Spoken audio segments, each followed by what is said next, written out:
The flickering candle flames struggled against the wind. I was alone at a table designed for 20.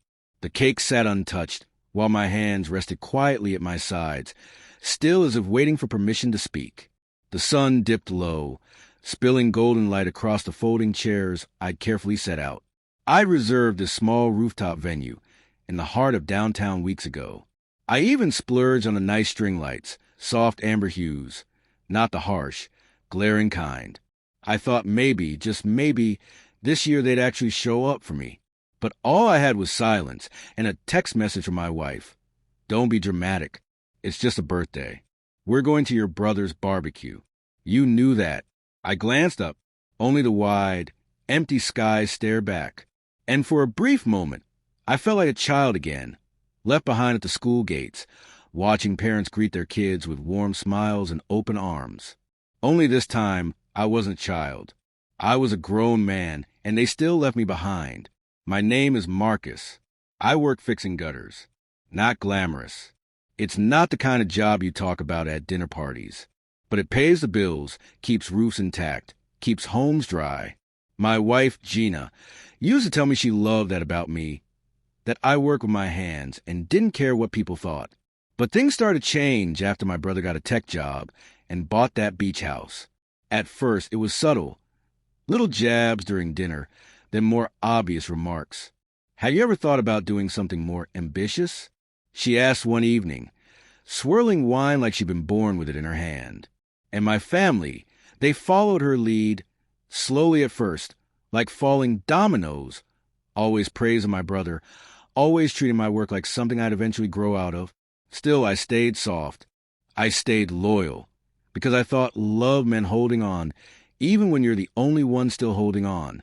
The day before my birthday, I asked Gina if she was coming.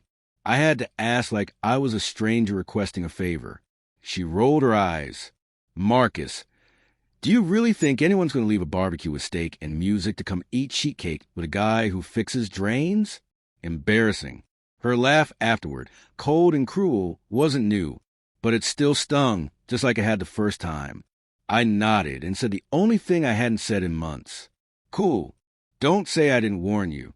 What she didn't know, what none of them knew, was that last fall, I'd helped a client repair a collapsed gutter on a historic building downtown. Turned out she was a producer, a real one. Netflix, Apple, the whole deal. She liked my story, said I had a face that looked like it had been through something. Long story short, she filmed a short documentary about my life, about work, dignity, and being invisible in plain sight. It dropped last week, and it blew up. But I didn't tell anyone. I didn't post about it. I didn't brag. I waited. That night, as I sat with the flickering candles and empty chairs, I heard the elevator ding. Then another and another. Voices. Footsteps. A crowd began to pour in, filmmakers, local press, even some faces I'd only seen on YouTube. And cameras. So many cameras. They weren't here for my birthday. They were here because of it. Lights flashed. People clapped. I stood frozen as the producer handed me a mic.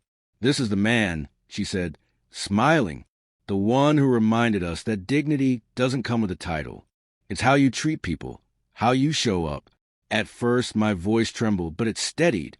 I talked about my job, about the loneliness, about being mocked for wanting to celebrate one damn day where I didn't feel small.